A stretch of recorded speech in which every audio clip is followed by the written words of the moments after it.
한 유튜버가 이재명 대표가 피습되던 당시 영상을 분석한 장면을 과장 좀 보태서 100번은 봤는데요. 그동안 궁금했던 것들이 봄날 눈 녹듯이 풀리네요. 우선 영상의 주요 장면은 피의자가 이재명 대표를 가격하는 순간 와이셔츠 카라를 경계로 하얀 물체가 밖으로 카라를 밀면서 훅하니 지나가고요. 엄지손가락이 목과 와이셔츠 카라 사이를 관통하는데요. 이재명 대표가 본능적으로 뭔가를 느꼈는지 한 손이 피의자가 자신을 가격하는 팔에 다가가다가 뭔가를 의식했는지 갑자기 뚝하니 아래로 사라집니다. 그리고는 순간 이재명 대표가 악하고 뒤로 자빠지거든요. 홍수환 선수가 상식적으로 목을 저리 가격당하면 앞으로 꼬꾸라진다고 했던 말이 순간 떠오릅니다. 그리고 가격 직전까지 오른손엔 흉기가 없던 걸로 보이거든요. 만약 내가 보고 느낀 게 맞다면 말이죠. 이재명 대표와 피해자가 한 번도 만나지 않았다고 하더라도 말이죠. 피해자는 상황을 재현하면서 혼자 마네킹 세워두고 연락에 연습하고 피해 당사자는 사건이 어떻게 진행될지를 안다면 이번 사건과 같은 상황을 비록 비대면이었더라도 충분히 재현할 수 있지 않을까요? 그리고 최초 경찰 발표는 1cm 정도의 열상이라고 했잖아요. 경찰은 말이죠. 수많은 사건을 통해 다양한 상처를 경험하잖아요. 그러니 열상과 자상을 분명 구분해서 발표했을 겁니다. 둘의 결과는 하늘과 땅이잖아요. 그러다 하도 언론에서 열상하니까 민주당에선 이를 가짜뉴스라 했거든요. 왜냐면 지들도 열상과 좌상은 확실히 다르단 사실을 안 꺼죠. 그리고는 서울대병원이 서둘러 찝찝한 인터뷰를 합니다. 이때 상처가 0.4cm가량 늘어나고요. 열상이 아닌 자상으로 쇠못을 박아버립니다. 게다가 영남권 최고의 병원인 부산대병원을 병다리 앞바지로 만드는 발언을 하죠. 아무리 서울대병원이라지만 부산 사나이의 자존심을 짓밟았으니 부산 시민들 뚜껑 열리는 건 당연하고요. 두 병원 사이에 진실게임이 시작된 듯합니다. 그럼 부산대병원은 상처 부위가 1cm 정도였는지 1.4cm 정도였는지 대국민 궁금증을 해소해줘야 합니다. 무려 40%가 늘어났으니까요. 만약 양쪽 다 맞다면 헬기에서 무슨 일이 벌어진 건지 경찰은 당시 운행했던 소방헬기 탑승자를 조사해야 합니다. 마트에서 세일할 때도 말이죠. 40% 세일이면 큰 거거든요.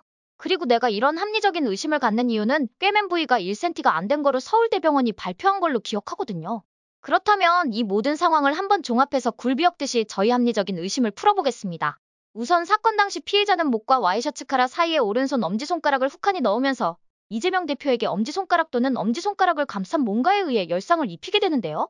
이 순간 이재명 대표는 본능적으로 손을 올려 제지하려다 아차 하곤 바로 손을 내리면서 뒤로 자빠집니다. 그리고는 주변 사람들이 놀라서 지혈을 하는 듯하고요. 이때에도 이재명 대표는 이재명다운 주문을 하죠. 꽉 눌러 하고 말이죠. 아무튼 그 다음부터는 부산대병원을 거쳐 헬기를 타고 서울대병원으로 가서 수술 후에 중환자실에 입원 후 일반 병동으로 옮겨진 지금은 회복치료를 받고 있다고 합니다. 어떠세요? 여러분도 이렇게 내용을 정리해보면 그동안 궁금했던 것들이 이해되지 않나요? 그리고 영상을 보면 이재명 대표 코앞에 주요 언론 방송사의 고가 장비들이 최고의 해상도로 촬영을 하잖아요. 경찰은 이런 영상들을 모두 수거해서 사건을 분석해야 합니다. 그리고 제 생각인데요. 만약에 이런 가정이 맞다면 이재명 대표가 입었던 와이셔츠에 상처 부위 카라의 혈흔이라든지 상처 자국이 남아있을 거고요. 그렇다면 좀 더 사건 전말이 확실해지지 않을까요? 전말이죠. 이재명 대표가 단식한다고 하면서 영양덩어리 닌게를 맞질 않나, 뭔가를 뒤돌아 먹질 않나 하는 모습들을 떠올리면 이번 사건도 충분히 영상을 통해 느끼는 합리적 의심이 타당하다고 봅니다. 경찰은 한 점의 의혹도 없이 이번 사건을 밝혀야 하고요. 참고로 찝찝한 인터뷰를 했던 의사라는 분은 만약에 말이죠. 합리적인 의심이 사실로 밝혀지면 찝찝한 인터뷰를 통해 대국민 사기극을 벌린 거잖아요.